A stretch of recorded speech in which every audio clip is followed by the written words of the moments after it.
Door bell बजने की आवाज पर मायरा चौंकी और उकताहट भरे अंदाज में बाहर की तरफ देखा।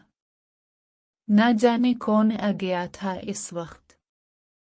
शाम होने को थी और वो किचन में डिनर बनाने की तैयारी कर रही थी। वो किचन से निकलकर बाहर की तरफ आई और मेन गेट की तरफ बढ़ी।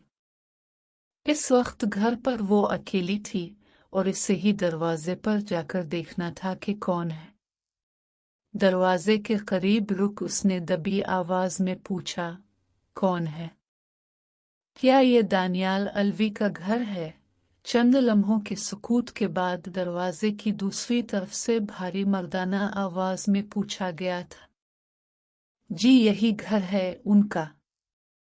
आप कौन हैं? क्या काम है उनसे? दानियाल इसके शौहर का नाम था। उसकी 2 साल पहले शादी हुई थी और वो ब्याह कर इस घर आई थी जहां वो दोनों रहते थे। छोटा सा ये बंगला इन दोनों के लिए काफी था। मीशम नाम है मेरा, मैं इसका दोस्त हूँ। हम कॉलेज में साथ पढ़ते रहे हैं, उसने कहा तो मायरा तजब्जुब में पड़ गई कि दरवाजा खोले या नहीं। दानियाल घर पर नहीं था। देखिए मेरे शौहर घर पर नहीं हैं, बिलाखिर मायरा ने कहा और चंद लम्हों के तवक्कुफ के बाद दरवाजा खोल दिया। सामने लंबे कद और कदरे साफ रंगत का जाजिम नजर नौजवान कंधे पर एक छोटा सा बैग लटकाए खड़ा था। इसके चेहरे पर हल्की सी मुस्कुराहट थी।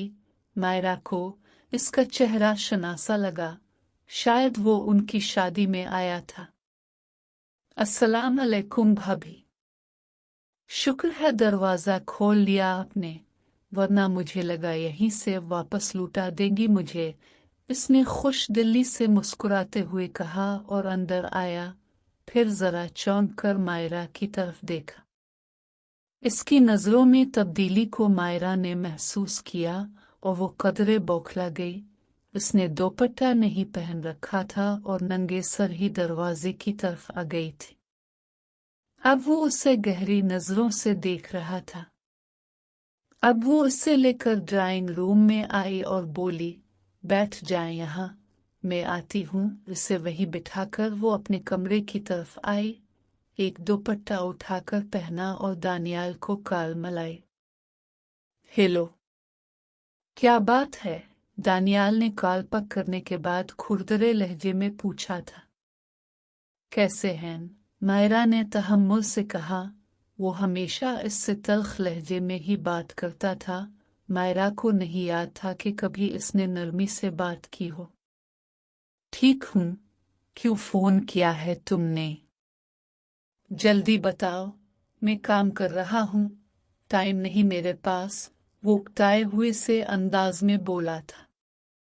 आपके एक दोस्त आए हैं मीशम। पहुंच गया वहां। दानियाल ने इसकी बात काटी थी। फोन से दो। जी अभी आए हैं, मैंने ड्राइंग रूम में बिठा दिया है, मायरा ने कदरे इत्मीनान से कहा। वो इसका दोस्त ही था और बात करके आया था।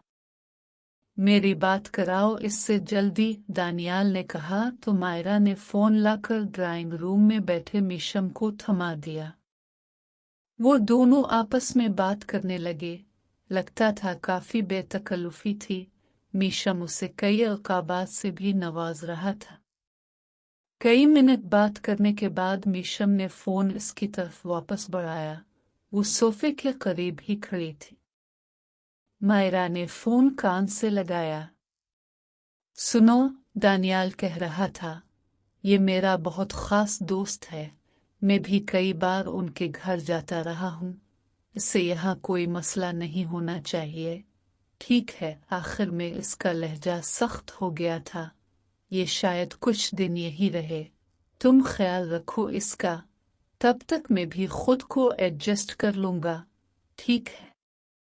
जी ठीक है, फिक्र ना करें, मैं उनके लिए गेस्ट रूम खोल देती हूँ, उसने कहा और फोन बंद कर दिया। आए मैं आपको रूम में छोड़ आऊं, उसने मीशम से कहा, जो सोफे पर बैठा उसे ही देख रहा था।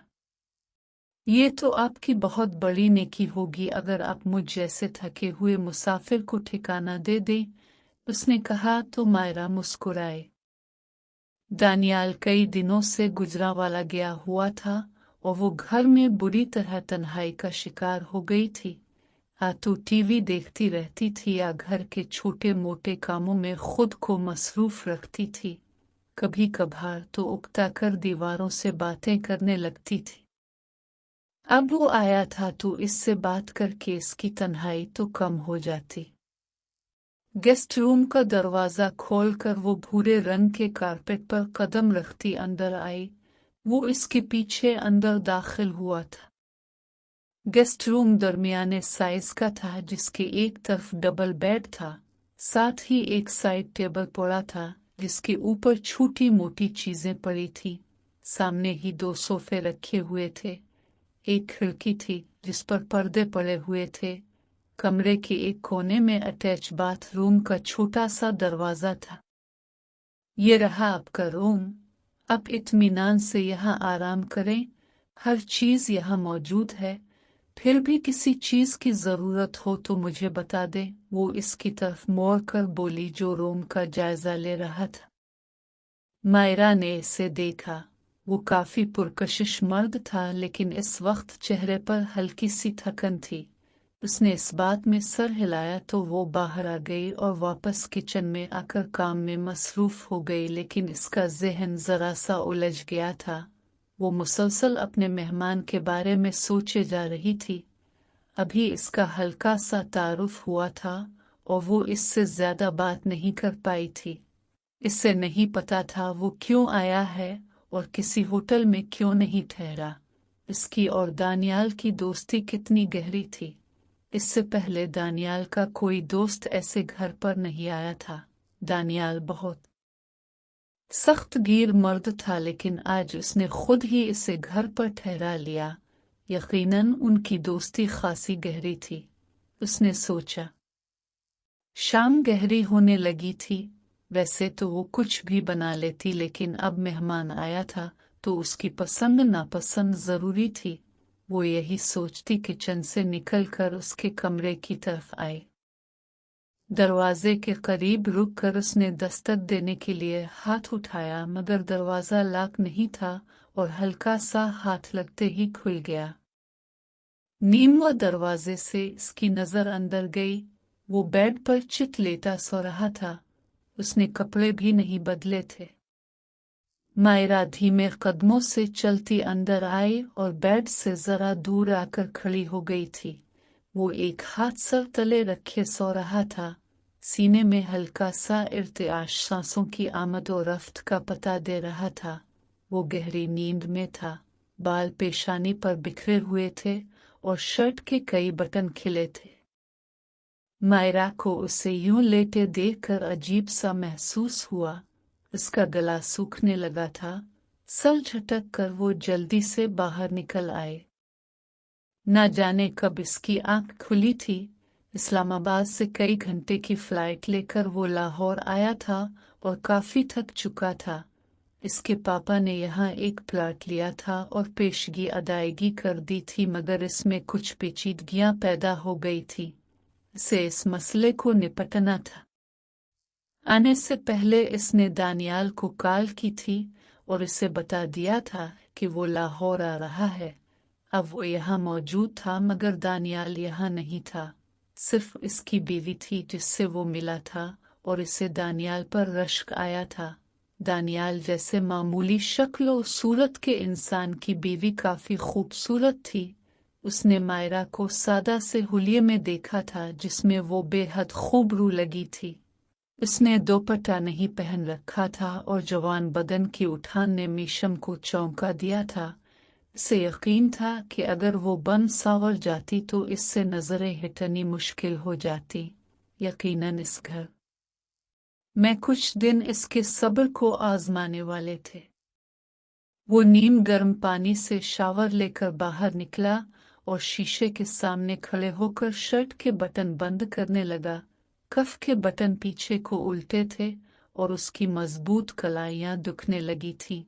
کچھ گھنٹے کی نیند اور نیم گرم پانی کے شاور نے